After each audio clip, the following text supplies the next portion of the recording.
Bonjour à toutes et à tous, on se retrouve aujourd'hui pour une nouvelle vidéo et ça sera la dernière de la série Mes sagas coup de cœur 2018. Et aujourd'hui, je vais vous parler de Black Fidelity de Shelby Cali chez Something Else Éditions. Une saga que j'aime vraiment beaucoup, vous le savez maintenant si vous êtes fidèle à la chaîne. Une saga qui a été un gros coup de cœur pour l'année 2018, que ce soit pour son histoire, mais aussi pour l'auteur avec qui j'ai tissé des liens très forts. Je vous le dis souvent, mais voilà, on a ce fil rouge entre Julie, Shelby et moi, et ce fil rouge, il est là au quotidien, et il compte vraiment beaucoup pour moi. Bref, trêve de blabla, aujourd'hui je vais vous parler donc des 3 tomes de la saga Black Fidelity. Si vous n'avez pas encore lu cette saga, regardez uniquement mon avis sur le tome 1. Bien évidemment, j'ai essayé de ne pas spoiler dans le tome 2 et dans le tome 3, mais voilà, c'est mieux si vous découvrirez l'histoire. Tout ce que je peux vous dire, c'est que cette saga, c'est une belle romance qui n'est pas si édulcorée que ça. Loin de là, on est vraiment dans une romance qui parfois a des côtés sombres. C'est pas une dark romance, loin de là, c'est pas une romance sombre, mais quand même, il y a en particulier le tome 2 qui est pour moi mon tome préféré, qui est vraiment très sombre. Qui montre à quel point on peut souffrir par amour et à quel point jusqu'où on est capable d'aller par amour. Bref, trêve de blabla. Je vous laisse avec mes avis sur les 3 tomes de Black Fidelity. On passe ensuite au tome 1 de Black Fidelity qui s'appelle Au-delà des sens de Shelby Cali. J'avais déjà repéré ce roman depuis quelques temps, mais je ne l'avais pas entamé. Je l'ai acheté le mois dernier, je crois. Je me souviens plus ce que je vous ai dit. Je crois que ça doit être le mois dernier. Parce que j'ai vu arriver l'annonce de la sortie du tome 2 et du coup ça m'a donné envie de nouveau. Je trouve la couverture magnifique et comme quoi on peut faire de très belles couvertures sans avoir un torse. Et en plus, je trouve qu'elle colle parfaitement à l'histoire et à ce qui s'en dégage. On retrouve ici Lynn, donc, qui est une jeune femme qui travaille dans l'entreprise de son père, où elle est une assistante pour les stars, on va dire ça comme ça. Elle a une excellente réputation dans le milieu, que ce soit avec les acteurs, avec quelques bonnes personnalités. Elle est reconnue pour son travail et elle est appréciée pour ce qu'elle fait. Elle est convoquée un jour par un nouveau client, mais le rendez-vous lui semble un petit peu bizarre. Il est dans un bureau un petit peu plus confidentiel que d'habitude. Son père est là pour le rendez-vous et elle sent vraiment que l'ambiance est un petit peu pesante. Elle va très vite comprendre pourquoi. Elle se voit confier un contrat avec les Black Fidelity, qui est un très célèbre groupe de rock. Jet, le chanteur du groupe, est au plus mal, enchaîne connerie sur connerie, ce qui met en danger la carrière du groupe. La maison d'édition menace de les lâcher. Ça met aussi en danger la vie de Jet. Il se met vraiment dans des situations compliquées. Voilà. Du coup, Sean, le frère de Jet, fait appel à Lynn pour que celle-ci redresse la barre. Autant dire que donc elle est appelée à la rescue pour sortir Jet de cette mauvaise passe. Et donc elle va faire la connaissance de Jet lors d'une soirée qui va lui permettre de voir l'étendue des dégâts. J'ai adoré cette histoire. Je me suis très vite laissée embarquer par l'histoire et les personnages de Lynn et de Jet. La plume de l'auteur nous rend très vite accro à l'histoire dès les premiers chapitres. Ça faisait longtemps que j'avais pas ressenti ça dès les premiers chapitres d'un bouquin. En général, il me faut un petit peu plus de temps pour rentrer dans une histoire. Et là, très rapidement, presque après les 2 premiers chapitres, j'étais vraiment à fond dedans et je voulais savoir, je voulais avancer et voilà quoi. Les 2 personnages sont très sexy et très addictifs du fait de leur personnalité. Lynn a vécu une histoire d'amour douloureuse avant, dont on ne devine pas la noirceur dès le début, et quand on l'apprend on fait waouh. j'ai été vraiment perturbée par ce passé. Elle est donc en permanence, Lynn, dans le contrôle de sa vie, de ce qu'elle mange, de ce qu'elle boit, de ce qu'elle fait, de ce qu'elle porte, de tout. Elle est dans le contrôle permanent de sa vie. Jet, lui, est détruit par son histoire, on va dire, d'amour, pas d'adolescent, mais de son premier amour, dans laquelle il en ressort énormément de culpabilité par rapport à la façon dont tout ça s'est passé. Et du coup, cette culpabilité l'amène à se détruire tout doucement par des actes complètement couillons. Et du coup, on devine très rapidement la personnalité très torturée de Jet. Leur première rencontre est explosif, sexy, même si on se dit non, c'est pas possible, non, elle n'a pas fait ça. Ce qui se dégage de Jet est tellement fort que voilà, on la comprend. Même si des fois je me dis mais non, ça va trop vite. Là pour le coup, sur leur première rencontre, je dis bien, c'est hyper explosif et je la comprends. C'est le début d'une histoire très compliquée entre eux, où il y a énormément de tensions sexuelles et c'est fou, hein, n'est-ce pas? J'ai vraiment aimé voir les moments de faiblesse de Jet et on en a dans ce roman. C'est assez rare qu'on montre, qu'on dévoile autant, en tout cas, la faiblesse d'un homme dans certains romans. Et Shelby le fait bien, sa plume et les mots qu'elle choisit pour décrire ses faiblesses fait qu'on kiffe Jet, alors que Jet c'est un gros connard au départ et que finalement on se dit non. Et non, c'est bien fait et on s'attendrit et on s'attache. On a aussi une très belle panoplie de personnages secondaires. Moi j'adore quand on n'est pas juste en huis clos avec les deux personnages principaux et que les personnages autour qui gravitent ont leur importance, et là ils en ont tous une au moins. On a Sean, le frère de Jet, qui porte un amour inconditionnel à son frère, un amour fraternel très fort, et même si à un moment, je l'avoue, j'ai eu très peur et je me suis dit comment je vais dire ça à Shelby. J'ai dit non, me fais pas tourner ça en triangle amoureux. Et non, parce que vous savez à quel point je déteste les triangles amoureux et du coup je crois que ça m'aurait vraiment gâché ma lecture. Et puis une mention tout particulière pour les deux meilleurs amis de Lynn, parce que tous les deux ils apportent de l'humour mais aussi de la bienveillance. Ils montrent tous les deux cette protection qu'on peut avoir quand un de nos amis est blessé et limite on se met devant, on la protège et vas-y essaie d'attaquer, tu verras bien, et j'ai trouvé ça génial. Bref, c'est une très belle lecture qui contient pour moi ce qu'il faut d'humour, d'amour, d'amitié, une histoire on va dire d'addiction sous toutes ses formes, vraiment, et je vous laisserai découvrir pourquoi je dis ça. Rempli de tendresse et de souffrance. Voilà, moi j'aime bien quand il y a un bon dosage entre les deux et là je trouve ça parfait. Au moment où vous verrez cette vidéo, j'aurai certainement déjà lu le tome 2 qui sort au moment où moi je la tourne dans les prochains jours. Mais j'ai vraiment hâte de les retrouver et de lire ce tome 2 puisqu'on a une fin de tome 1 où on a un petit peu, comme je dis, toujours... j'ai un peu détesté d'amour l'auteur, mais j'adore ces fins-là. Je ne vais pas vous bassiner à chaque fois avec ça, mais pour moi, ça reste important.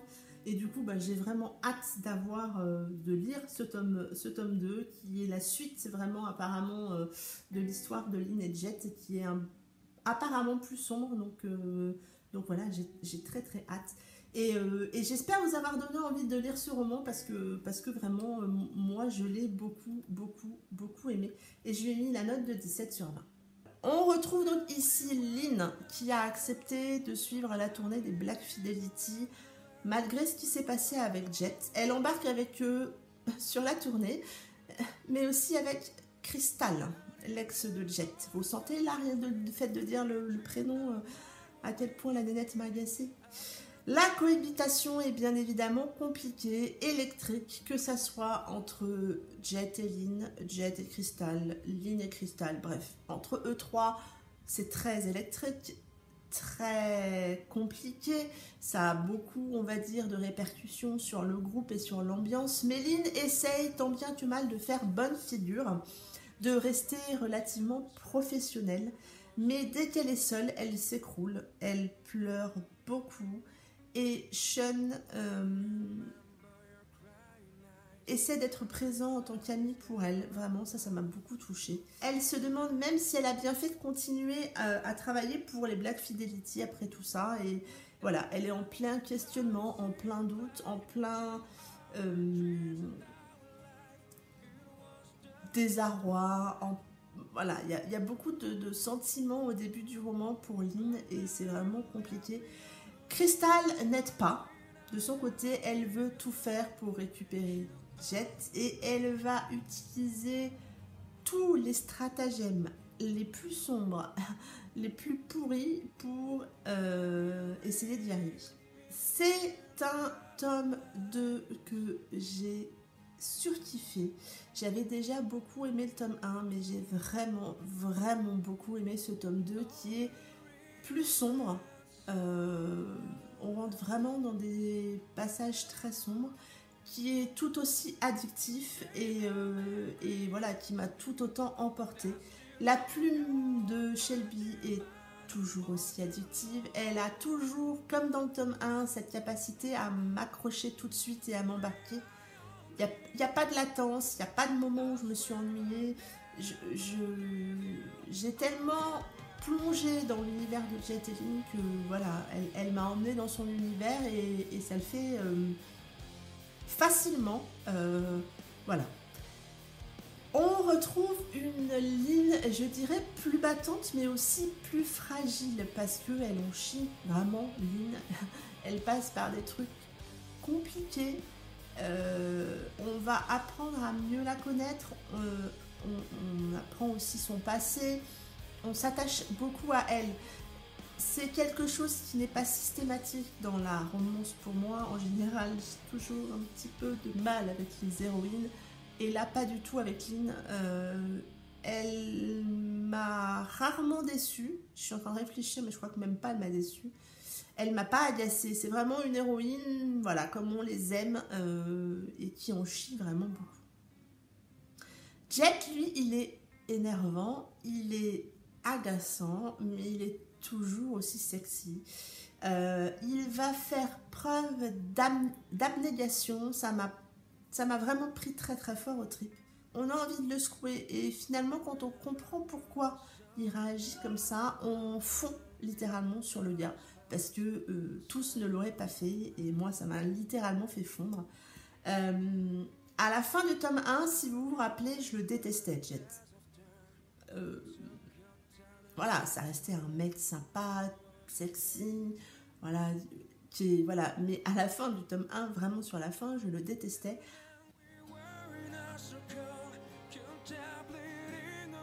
À la fin de ce tome 2, je crois que je suis amoureuse. Mais je te dis rien.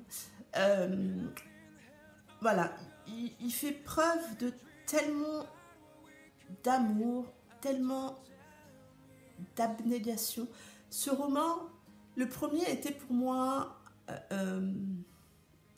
montrait tout ce jusqu'où on peut aller à cause de l'addiction, quelle que soit l'addiction. Et là, pour moi, on a toujours ce fond un petit peu qui traîne d'addiction, mais moins fort. Mais c'est surtout tout ce qu'on est capable de faire quand on aime quelqu'un. Et ouais, ça m'a vraiment pris au trip, vraiment. Ce tome 2 est une grosse claque qui m'a vraiment emmenée avec lui. J'ai aimé avec Jet et Lynn, j'ai chialé avec eux, j'ai souffert avec eux, j'ai eu peur avec eux. Ce roman, c'est vraiment plein de choses. La seconde partie du roman monte crescendo pour finir sur des émotions très fortes. Et ce tome 2 est limite du coup de cœur, mais je pense que cette saga va être un coup de cœur. Le tome 3, le dernier tome sort en novembre. Je l'attends avec une impatience, vous imaginez pas. Je lui ai mis la très très belle note de 18/20 sur ce tome 2 et je ne peux que vous encourager à lire Black Fidelity parce que voilà, c'est quelque chose que moi je me suis laissée emporter dans cet univers et j'ai jamais été emportée autant, je pense, par une histoire. En fond de musique de là que vous entendez en ce moment, c'est la chanson Eternal Regrets de Evenline, une chanson qui apparaît dans ce tome 2 et sur un passage qui m'a pris littéralement des tripes. Je remercie Shelby Cali de m'avoir fait découvrir ce groupe parce que je trouve qu'ils ont de très belles chansons. Je craque littéralement pour celle-ci. Je les remercie de m'avoir autorisé à l'utiliser en fond de ma vidéo pour le moment où je parle de Black Fidelity. Et là aussi, je ne peux que vous encourager à les découvrir. Je mets toutes les infos dans la barre d'infos, justement. Sur ce tome 3, je ne vous ferai pas de gros résumés. On retrouve Jet, on retrouve Lynn, on retrouve les Black Fidelity. Quelques années après la fin du tome 2, c'est tout ce que je vous dirai sur ce tome 3. Ce tome 3 boucle à la perfection cette saga, chère à mon cœur, vous le savez. Et ouais, ce tome 3 est parfait. Ce tome 3 est magnifique. Cette saga n'est vraiment pas de tout repos pour nos émotions, pour notre cœur. C'est la même chose dans ce tome 3, jusqu'au bout, mais vraiment jusqu'au bout. On a des très fortes émotions qui arrivent. Et moi, ça le fait. Quand j'arrive à ressentir ce genre de choses, ça le fait. Dès le prologue, même pas le chapitre 1, dès le prologue, j'étais en larmes. J'ai envoyé un message à Shelby, j'ai fait « ça commence mal ». Ce prologue est tellement rempli d'émotions. Il est écrit avec sincérité, je dirais, avec force, avec justesse, et du coup, pouf! Alors oui, j'ai un très fort attachement à Jet et Lynn, et du coup, forcément, avec ce prologue, je ne pouvais que réagir comme ça, je pense. Mais je ne pensais pas pleurer dès le prologue. Ça m'a pris les tripes dès le départ, et du coup, les émotions ne m'ont pas lâché jusqu'à la fin du roman. Lynn, dans ce tome 3, elle est forte. Elle peut être fière, je dirais. Si c'était une copine à moi, je lui dirais qu'elle peut être fière de tout ce qu'elle a réussi à faire dans cette tourmente. Et vraiment, c'est quelque chose de fort. C'est pas toujours qu'on apprécie les personnages féminins dans les romances. Vous le savez, il y en a certaines qui m'énervent. Et Lynn, non. Lynn, c'est un peu comme une copine qu'on a envie de protéger et de lui dire oui, t'as fait ce qu'il fallait faire et t'as été forte. Et voilà, c'est ça en fait la sensation que j'ai eue à la lecture du tome 3. Jet, lui, dans ce tome 3, est plus mature et purée, qu'est-ce qu'il est touchant. Il est plus mature, il est plus...